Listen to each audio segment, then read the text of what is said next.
Have you ever struggled with an unhealthy obsession, negative body image, or being judged on your looks? We talk about all of this and much more in this week's episode. This is Quran Conversations, the podcast for anyone who wishes to unlock the meaning and healing power of the Quran. I'm your host, Dalia Mogahed, an author, researcher, and a student of the Quran. I'll be in conversation with one of my dearest teachers, Imam Muhammad Majid, a scholar of the Quran and longtime family counselor and congregational leader. Today we're going to discuss ayahs 28 to 31 in Surah Yusuf, where the story of the minister's wife's advances become known to a group of women who end up gossiping about her. If you're enjoying this podcast, please review it on your podcasting platform. It helps way more than you know. Quran Conversations is sponsored by Fawakih, an online learning platform for Quranic Arabic that I myself use. Start your journey in unlocking the language of the Quran. Go to fawakih.org/journey. We hope this podcast encourages your own reflective journey with the Quran. Make sure to stay until the end of this episode to hear this week's reflection prompt. For more spiritual insights, follow me on Instagram at Dalia Mogahed. Without further ado, let's dive into the episode. Assalamu alaikum, everyone. We're back discussing Surah Yusuf with Sheikh Muhammad Majid and myself, Dalia Mogahed.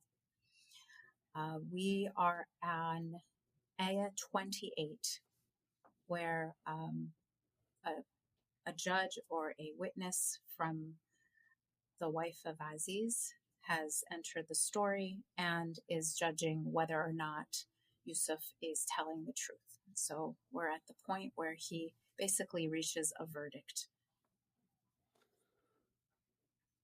Thank you so much, Sister Dalia. Good to be with you in this podcast. Continuing this beautiful journey with Surah Yusuf. The ayah is ayah 28 from the surah.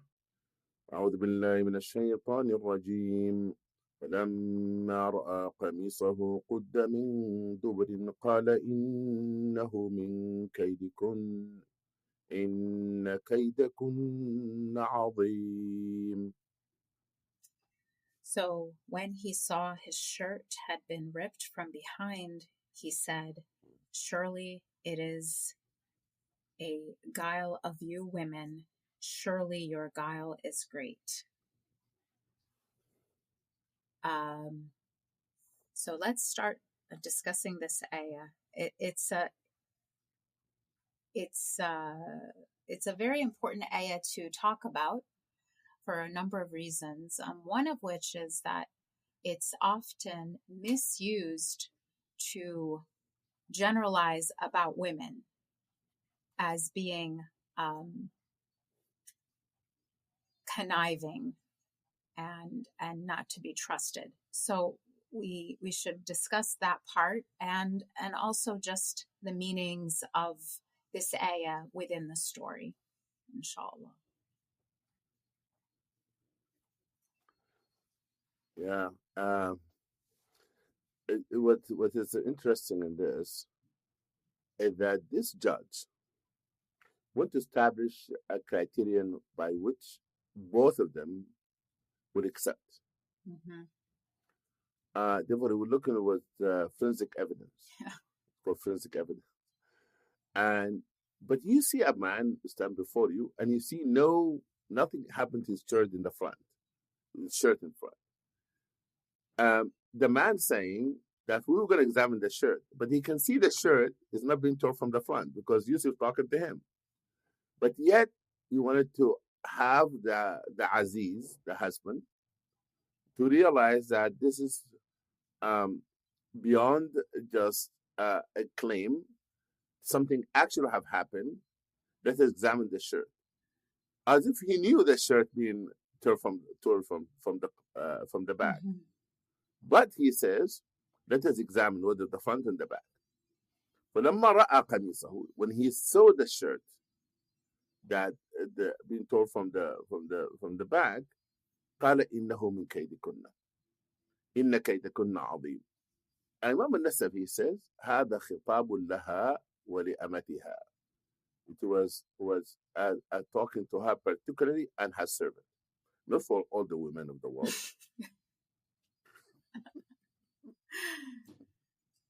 Yeah.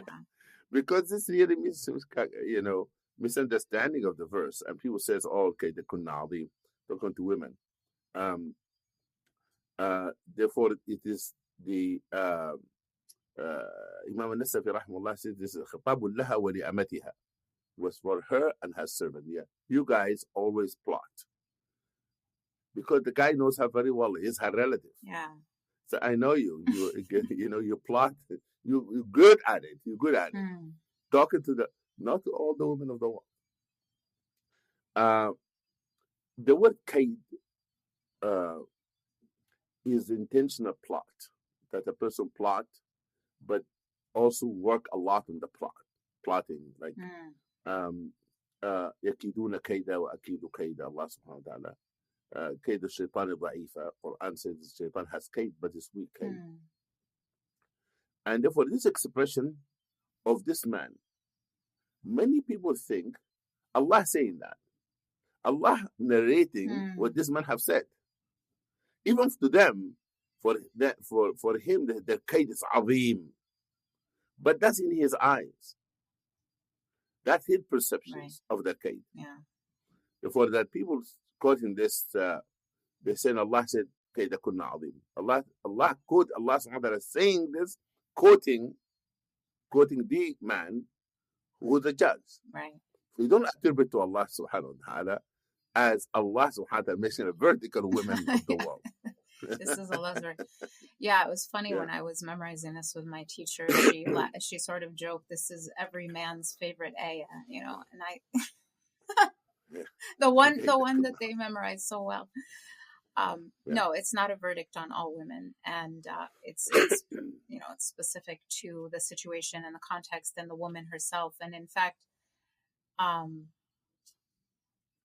even when we talk about it being specific to her, it was specific to her in that instance. It's not a passing of judgment of her, period, for all time and all places. And this is the man, her relative said that to her. Yeah. Like somebody can say, I know you're a troublemaker. Somebody said that to somebody. Yeah. But that person, that perception of that person, it cannot be a judge. Like you cannot take that with face value. Says, oh, this person is a troublemaker. Yeah. Therefore, it is in context of her relative telling her and her servant in the case that could now be. Yeah. This is not Allah saying that. That's very important. It's something very important in storytelling in the Quran. You have to differentiate when Allah is quoting somebody, telling us about what that person said, when Allah says something. Differentiate between that, because some people mix those two. Yeah. Allah subhanahu wa ta'ala says, إِنَّهُ مِنْ كَيْدِكُنَّ إِنَّ كَيْدَكُنَّ عَظِيمٌ. That is the judge said that. Yeah. Because he said, قَالَ إِنَّهُ مِنْ كَيْدِكُنَّ إِنَّ كَيْدَكُنَّ عَظِيمٌ. Right. So it's very clear that he's the one being quoted. Yeah. Yeah. Bismillah ar-Rahman ar-Rahim.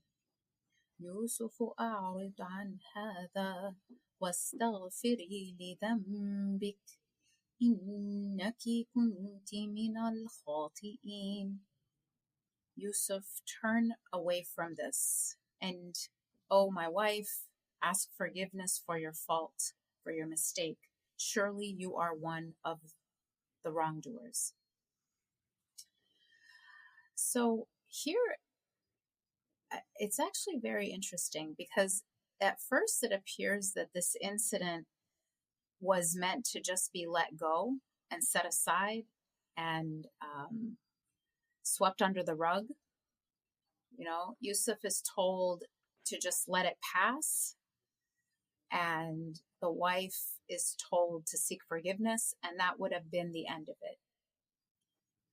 And this is very realistic, because someone of the position of Al-Aziz does not want this to go out, does not want this known, does not want this out into the open. And so he has every reason and every incentive to quietly address it and just hope that it's the end of it. But what happens is the next verse, right, and we're about to talk about it, the women in the city force different action to happen because it's become public and it's become a scandal. And now they have to crisis manage.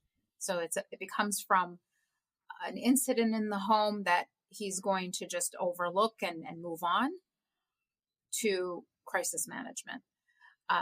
But before we get to that, I mentioned last week about how this response from Al-Aziz is usually taken as a sign of his weakness as a man, that he's too soft on her.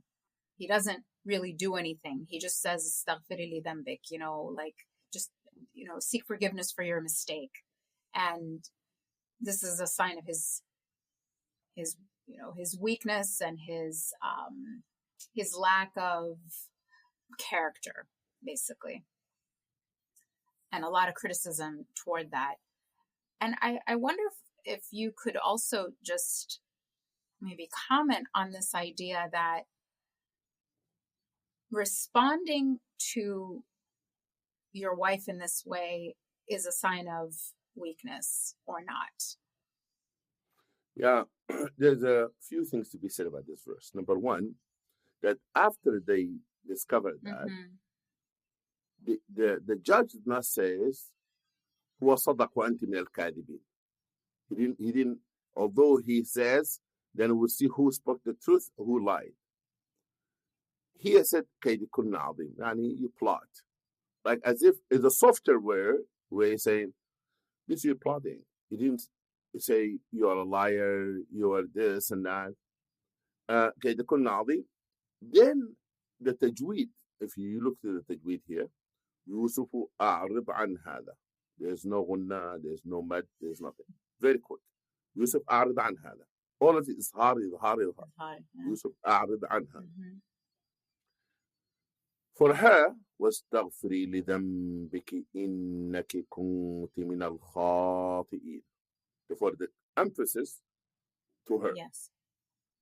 Now, even the impression you get from the verse, they told him like, hush, be quiet about this. It should not concern you anymore. We got it. That you're innocent. Keep it quiet. Do not talk about it. But let's talk to her. Now,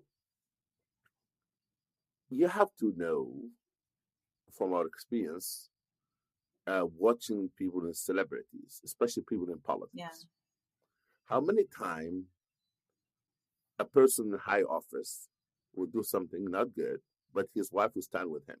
Yeah. Or the opposite, because for them, that also politically would be losing privilege. Right. If my husband will lose his office, I'm going to lose the privilege of being the first lady. If we're going to stick with him, through this time. That could be one intention. The second could be, we don't want to have more rumors about this. We don't like the tabloid magazines and newspapers start writing about us. Make it hush quiet. I'm not going to divorce you. I'm not going to do anything. Just don't do this again. Yeah, let's just keep it quiet. Just keep it quiet. Or it could be a spiritual transformation that's saying, what's learning from this? I'm going to forgive you. And I'm going to let go. But I want you to have sincere tawbah yourself. You have wronged me. Which is very important in marriage counseling, that a person to be able to express how they felt, but the hurt happened to them from somebody else. But the problem with Al-Aziz is that he's willing to sacrifice justice for, protecting his name. Yes. That's the problem with people of privilege. They can do anything to try to get away with it. But he wants to protect her because she is a woman of the society, the wife of the prime minister. But she herself, she did not take that. Because the rumors already spread. Heed his advice to no. seek forgiveness. And keep it. And she didn't consider that a dhanb. Yeah, she was. The problem is that, the problem that he said to her is the dhanb, is as a sin. We commit a sin. But she didn't look at it as a sin. Some people like, don't you like what I like? I'm committing a sin, but you should be happy for me. Yeah. No. Therefore, واستغفر إنك كنت من الخاطئين. But she didn't look like it as a sin. Mm-hmm. I didn't do anything wrong. Yeah. So the next ayah, would you like to start reading it, Imam Majid? Number 30. وقال نسوة في المدينة امرأة العزيز تراود فتاها عن نفسه قد شغفها حبا إنا لنراها في ضلال مبين. And women in the city said, the chief's wife seeks her slave to yield himself to her. Surely he has affected her deeply with this love. Most surely we see her in manifest error. So the women in the city, some women in the city hear about it. And so that means it's public, and now totally different set of circumstances, totally different action has to be taken. And it says that they see her as misguided for her love for her own servant. But their intentions were not to point out what was right and wrong, right? Their intention was to rip her down because they are not at her level of nobility and privilege. So they saw someone who has more privilege than them doing something that now has a vulnerability that they could pull down, that they could rip her down. They're not trying to uphold morality. I had so this is a very interesting dynamic within society where when someone that you're jealous of does something that you now can hold over them, instead of going and trying to advise them to do better privately, you actually want to use it to pull them down and to expose them. So that dynamic I thought was very important to point out. I wanted to ask you, Imam Majid, a question linguistically. So here it uses the word niswa, right? وَقَالَ نِسْوَةٌ فِي الْمَدِينَةِ. It doesn't say nisa.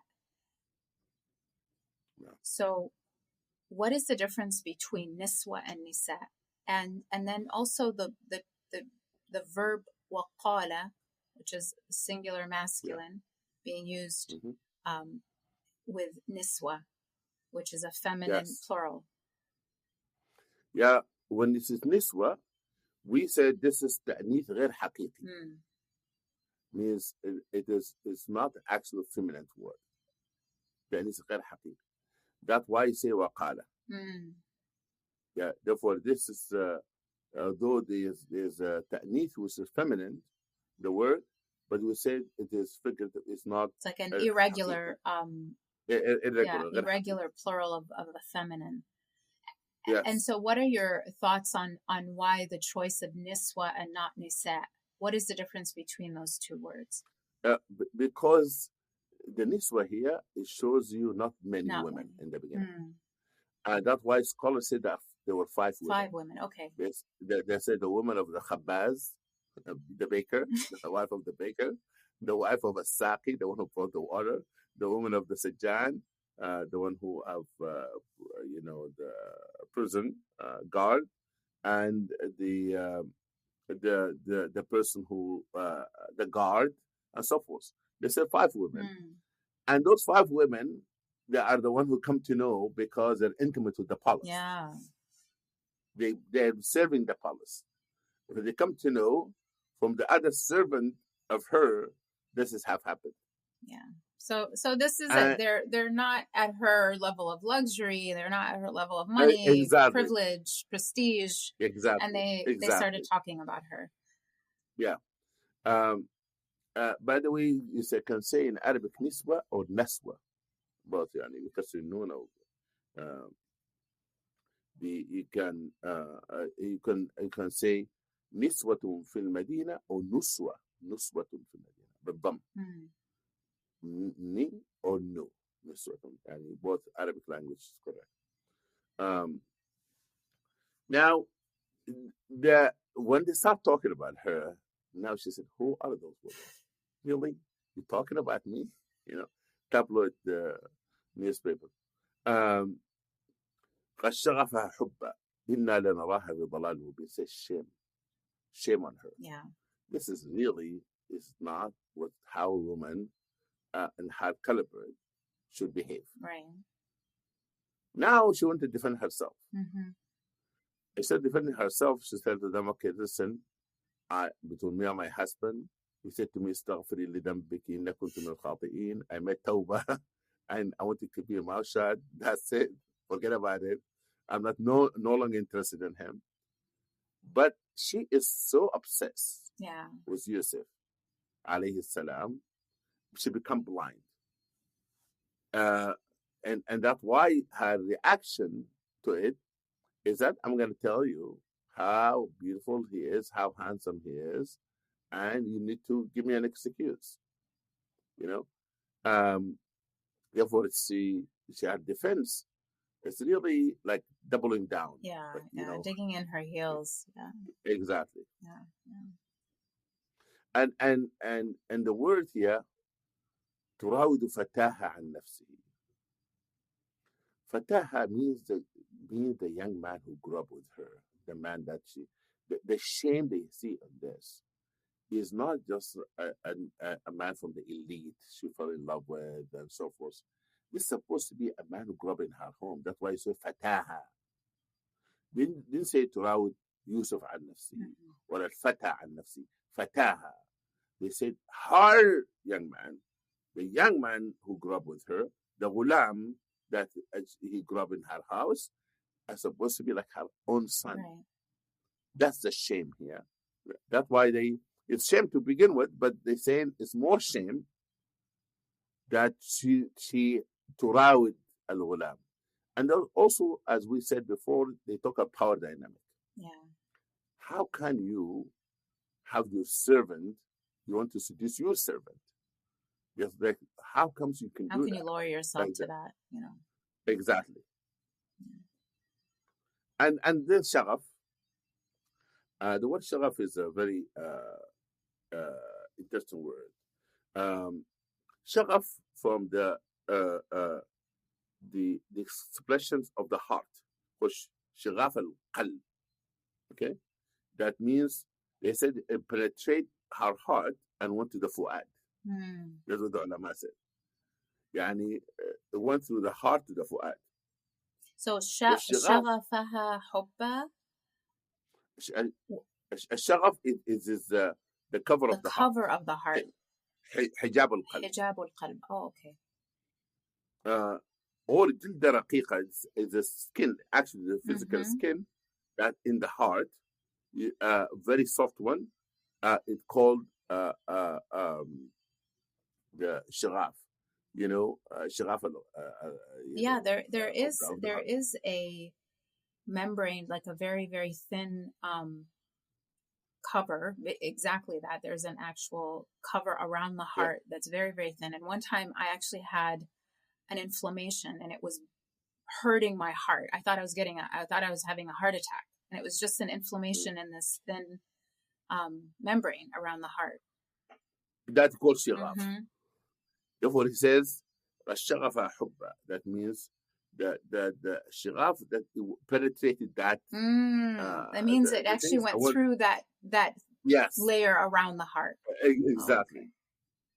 Oh, okay. That strong expressions. And my sheikh said you should have that only for Allah. Subhanallah. Not even for a husband or wife. So that shaghafaha hubba, that should only be for Allah. Yes. because shagaf here, because men are blind, but the shagaf with Allah make you have more able to see things, because Allah capture your heart, penetrate His love, penetrate your heart. That is very beautiful. That Yusuf had entered a part of her heart that should only be reserved for Allah. Exactly. And so she was driven to these actions that don't make any sense, that are actually very self-destructive. Absolutely. Even. Yeah. And that's what was the danger of loving people more than loving Allah. Yeah. Because when you make a human being the center of your life, it's a very dangerous road, because everything happens to that human being, get disappointed by them, your life shatters. Yeah. But when you hold into Allah, Allah becomes the center of your life, then every human being lost in your life, Allah put you together. Allah keep you together. I said always that there's no way you can trust a human being for 100%, no matter how much you love them. Yeah. What I mean by that, the trust here I'm talking about, not the trust of believing that that person have good character, this person have. I'm saying that relying on human being. Tawakkul, tawakkul. Yeah, exactly. The difference of trust. Trust means that I think you're honest, you have integrity, that one level. But relying on a human being, 100% is always disappointing. Yeah. Because you have to rely on Allah alone. Because human being get sick, the human they die, anything can happen to human being. Therefore, that you put your trust on Allah subhanahu wa ta'ala alone. وعلى الله فليتوكل المؤمنون. على الله فليتوكل. Let the believer really put their trust in Allah subhanahu wa ta'ala. Therefore, the problem that this lady, this shagaf, this love for him becomes so intense, become obsessed with him, and now she become blind. She willing to do anything to prove her point. The interesting thing about this is that when you do let other things enter into your heart in a place where only Allah belongs, not only is it hurting you, it actually causes you to hurt that object of love too. It's harmful to you and to the person you love, or to the thing you love. Like in this case, she's harming him because of how much she's obsessed with him. It's not just self-harm, it's harm of the very thing that you're attached to as well. Exactly.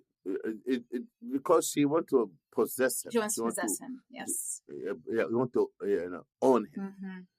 It's not a completely genuine love. Yeah, and that kind of love does become about ownership more than wanting what is good for someone. If you truly love someone in the right way, in a healthy way, you want what is best for them. You don't want to possess them like an object. And that's why stalking comes from. Yes. Some people absolutely. That even after they get divorced, the guy is stalking his wife all of the places and so forth. What is it? And sometimes these obsessions lead to backbiting, slandering. You want to destroy someone's character, because if I cannot have them, no one should have them. Yeah, and it goes both ways. Women stalk and do that too. Yeah, exactly. Husband and wife, and sometimes it leads to violence between people who are obsessed. I've seen also women become so obsessed with the man that want to destroy him, to go after him, and so forth. Right. For she is very obsessed with him. Yeah. Okay. Would you like to read the next ayah? I read the. I thought I had. Okay. Okay, let me read it then. Bismillah ar-Rahman ar-Rahim. فلما سمعت بمكرهن أرسلت إليهن وأعتدت لهن متكئا وآتت كل واحدة منهن سكينا وقالت اخرج عليهن فلما رأينه أكبرنه وقطعنا أيديهن وقلنا حاش لله ما هذا بشرا إن هذا إلا ملك كريم. So when she heard of their sly talk, she sent for them and prepared for them like cushions and a place to sit, and gave each one of them a knife, and said to Yusuf, go out toward them, go out to them. So when they saw him, they deemed him great, and they cut their hands in amazement and said, remote is Allah from imperfection. This is not a mortal. This is but a noble angel. Yeah. You know, one of the tafsir, Nasser is saying, those 5 women, they went and expose her. Yeah. Because there's 2 narration on this. One is that they come to know because they're close circles, because they providing service to the palace. And the other said that she the one who told them about her love for Yusuf. Wow. So they can help her to pursue him and so forth. Like she wanted them to be part of the plot. But when she come to know that, and she realized that other women come to know, she invited 40 women. Oh, wow. 40 women to come so that to kill all the rumors, that to have them themselves realize this guy cannot be resisted. So handsome. None of you would have resisted him. In other words, she wanted to tell them, put yourself in my shoes. Yeah. So she spread it. She widened it. She didn't like close it down. Yeah. She went to her Facebook and she put it out there. But the word makr here, makara in Arabic is to also to plot something against somebody in private, so the other to conceal it as much as you can. But the scholar says Fasrin makr here is backbiting. ولما سمعت بمكرهن, she heard that they're talking behind her back about her, and they're telling other people. Then she asked them to come, like gossiping to the gossip about her in the city. Before she said, okay, I'm gonna have you to see with your own eyes. For she brought them, and she gave them a very nice couches and relaxing environment, and then she did a party for them. She made but she gave them knives, and probably she did not serve them until he came in. Give them the knife, and then she served them. Whatever this, some Mufassirin that she gave them like fruit with knife, and it's very interesting. It is at that time the etiquette among the elite. They use knife to eat. They cut things of their own. Also, they don't, take an apple and just bite. That's still the case in Egypt. Yes. Really? Among the elite. They use knife? Yeah. They'll cut, slice a piece of fruit and eat it very delicately like that. Yes. Subhanallah. It's still the custom today. Yeah. Therefore, that's what she did. And why she used a knife? Because she wanted to see the reactions, the physical reaction. Then she said, come out. The question somebody may ask, how Yusuf alayhi salam continued to work for her, knowing what she did to him? Because this is a domestic violence case. And domestic violence that in the extent that he cannot run anywhere because he's in the house of the prime minister. The police can get him, the Secret Service can get him. There's no way he can run. Yeah. Therefore, he has to continue being in that house. Okay, I'm not going to do what you asked me to do, but I can do the other kind of work. Now she asked him to come out to serve, not him say, "Oh, I'm going to impress him. Let me wear my, the cut, what you call shirts, show my muscles." Like, it's not like that. Mm-hmm. It's not like a show. But Yusuf alayhi salam just was asked to serve. Then when they saw him, they have said, "Wow, أكبرنه هنا عظمنه." And he said, they thought so, they have a great thinking about him. They elevated him, been elevated in their eyes. Because he's a servant, a slave, the word أكبرنه is important. His look made them give him another, way of looking at him. Like أكبرنه وقطعنا أيديهن. More likely, those are 35 women. Because those 5 women in the palace have seen Yusuf alayhi salam. They know what she's talking about. وَقُلْنَا حَاشَا لِلَّهِ. The word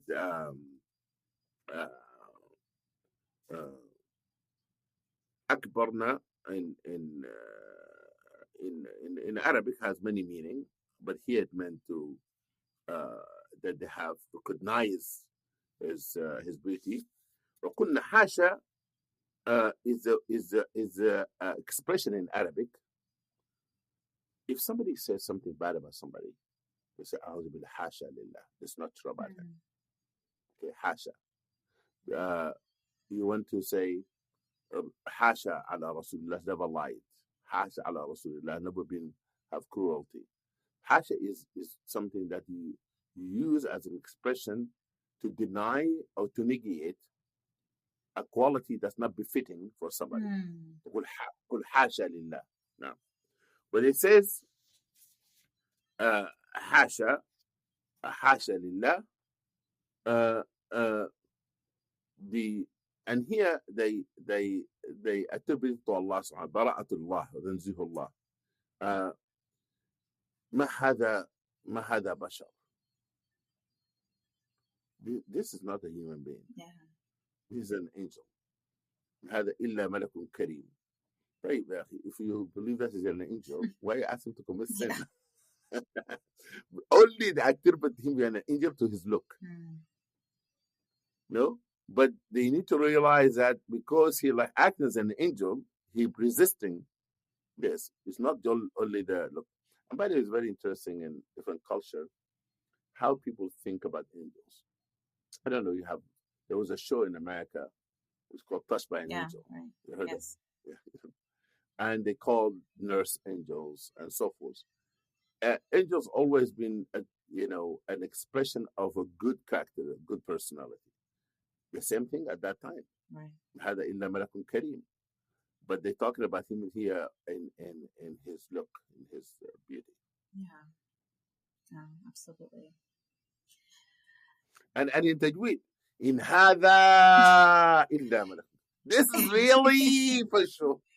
Yes, the tajweed absolutely captures the mud of hada. They were so stunned. They were so stunned. We were discussing this in Mogahed yesterday. I was very struck by the fact, the idea of cutting your hands. I was actually reflecting on this. It's such a famous incident, the cutting of the hands. And that they cut their hands before they expressed their awe. It was like the drive, their lust and their infatuation was so strong and so primal and so of the flesh and not of the spirit, that there was a physical response before even verbalizing the feeling. So the cutting comes before the hasha lillah wa qalu. Like it underscores how this was a very animalistic response and not one of the intellect or of the spirit. Absolutely. And Imam Nisa was saying that when she gave them the knife, she knows that when a person gets surprised or something, their hand collapse on each other. Well, the knife went through the hand. Like, wow, like this. You know? Wow. And that's how they cut their hand. Um, uh, you're right. The physical reaction of seeing him, it was from that aspect of it. That's why, um, you know, in Islam, there's a physical eyes and there's a inner eyes, and you can see beauty, as we discussed with you before, in someone who is not fitting the standard of beauty. Right. Not Instagrammable. Exactly. And that's what Rasulullah did. Rasulullah saw beauty in everything. Yeah. And that's why Imam Malik, rahimahullah, was walking in the street. And there's a man in front of him, saw a dog, and he said the dog was ugly in his mind, very ugly, and actually spit at the dog. The guy literally spit at this. Oh my God, what an ugly dog. Imam Malik behind him said, Ya hada atasubbu sina'ata masani'. Are you criticizing the creature or the creator? He said, Allah did a good job. They said, Isa alayhi salam was passing with his companions and they passed by a dead animal, a donkey. Yeah. And they held their nose. They said, oh, what horrible. And he says, look at his white teeth, beautiful white teeth. Like, can you see beauty as though it's supposed to be seen? Can you filter? Can you be able to look to the world with the fresh eyes of Tawheed, of connecting with Allah? Jamilun Hibbun. Can you able to do that? That is a maqam, a spiritual maqam, that make you interpret beauty through the spiritual process, not the physical, not the flesh. I remember one time I asked a young guy, he's looking to get married. And I asked him, what are you looking for? Then he mentioned an actress's name, one of the actors. He said, I want somebody to look like this person. I said, so Dalia, at that time, I did not know who this lady was at all. I told him, I don't know who you're talking about. He said, you don't know her? Unbelievable. I said, listen, don't corrupt me. I don't know her. And then I asked him, I said, do you think she had prayed tahajjud last night? Do you think she made how many salah on Rasulullah last night? I said, young man, if a person, all they can offer to this world is how they look, they're offering nothing. You don't have anything to offer. Yeah. You don't control your look. If all you're offering is how you look, you have nothing to offer. It has to be your ilm, it has to be your kindness, it has to be your skills, has to be something else, but not the look. I said that the problem in the world today, that people so much become obsessed with look. They have something called filtering.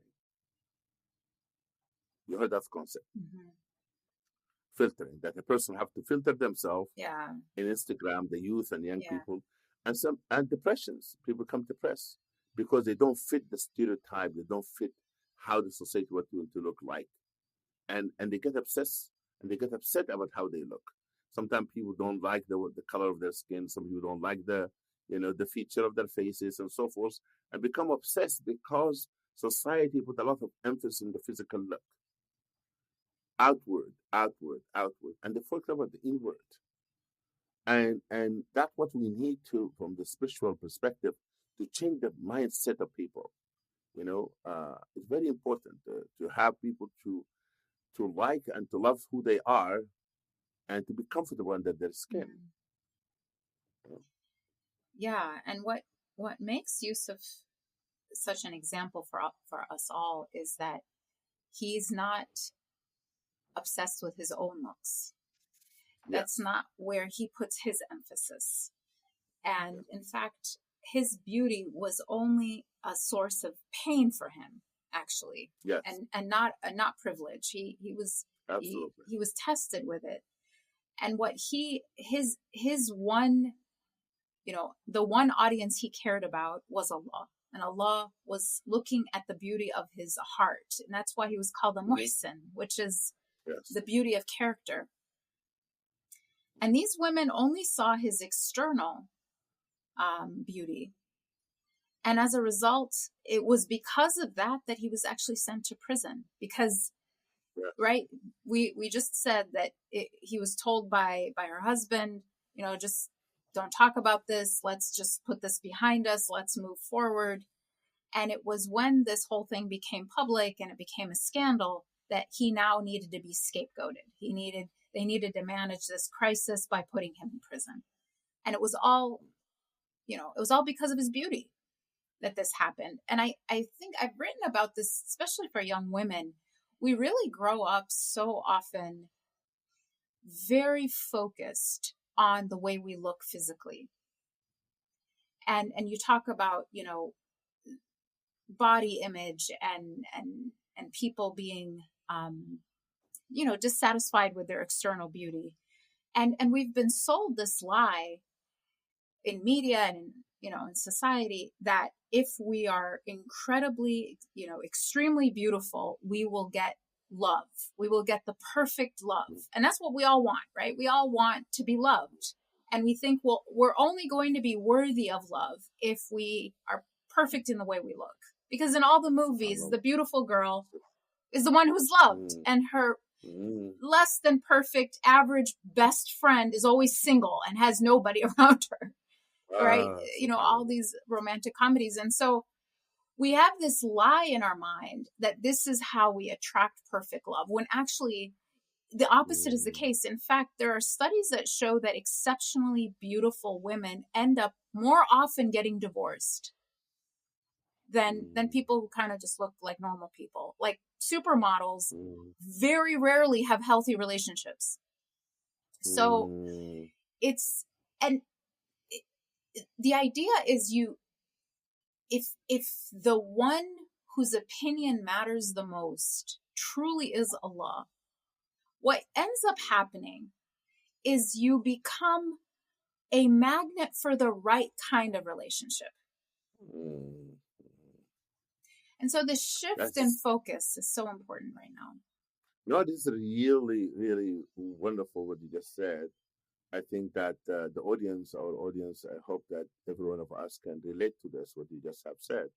Imam Ghazali, when he talked about the reason of arrogance, he divided them to the following. He said, people become arrogant because of their power, become the arrogance because of their knowledge, become the arrogance because of the lineage.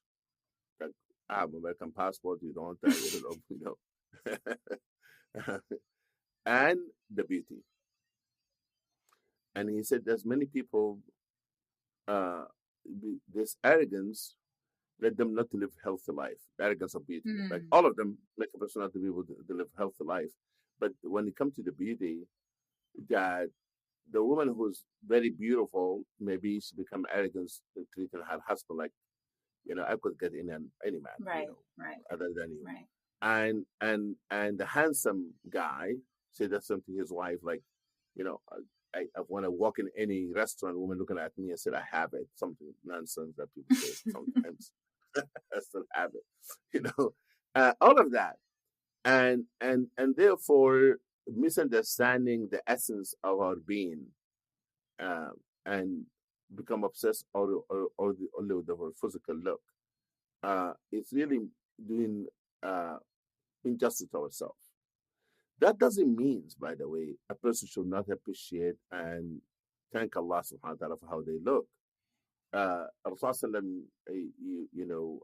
used to say to Allah subhanahu wa ta'ala, oh Allah, make my akhlaq so good as you made my khalq is good.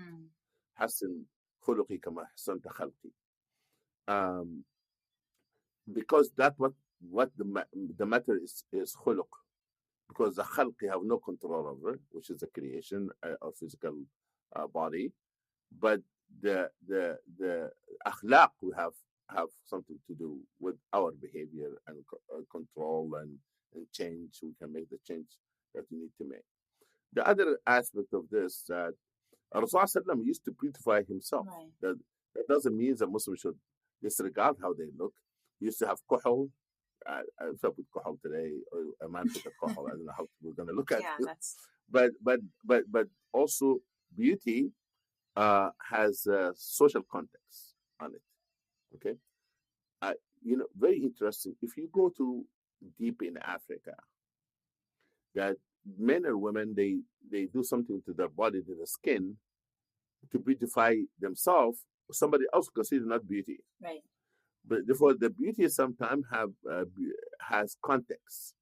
There's a context on it. How people perceive perceptions, how people perceive what look, what how they look, um, what to consider in the look that beautiful. Um, One of the last things I want to say about this issue is that as a person beautify themselves physically, they have to also think about their body in the spiritual sense.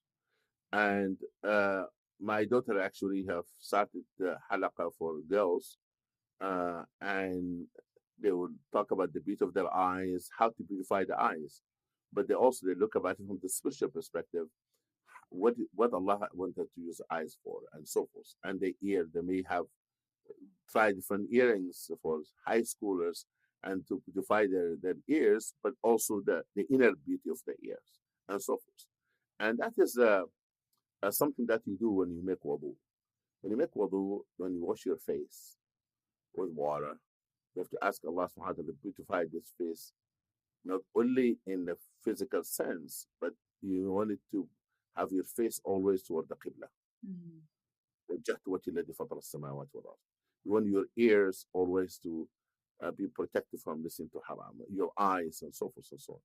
But you go to this exercise of inner beauty 5 times a day. Yeah, and I love I absolutely love the dua you mentioned. Allahumma hassan khuluqi kama hassanta khalqi. Allah, beautify my character as you have beautified my creation, because it's, as you said, it's a recognition of your physical beauty. Allah created you, so yes, you are beautiful. Of course you are. Yes. But it redirects the focus to where it should be, which is in your character, and that's what you should be praying to increase the beauty of. And in fact, in this specific ayah, the women who first only see his beauty, only see Yusuf's beauty, alayhi salam, in the physical sense, later on in the surah, and we'll discuss it later, when they're asked about him, they now recall the beauty of his character, and they use the exact same expression, Hasha lillah. Like, yes. Oh, he was so upright. And now their basira, their insight is into his true beauty. Yes. What really matters, subhanAllah. Thank you so much. Until next week. Salam alaikum. We hope you enjoyed this conversation. And if you did, please leave us a review on Apple Podcasts and Spotify. Share this episode with others who may be interested in the meaning of the Quran. Also, we love hearing from our listeners. Tell us your reflections at Quran.conversations, our Instagram page. We read every single comment. Finally, we hope this podcast encourages your own reflective journey with the Quran. This week's reflection prompt is: how does shifting our focus from the gaze of man to the gaze of God on our being shift how we feel about our bodies? Until next week, salam.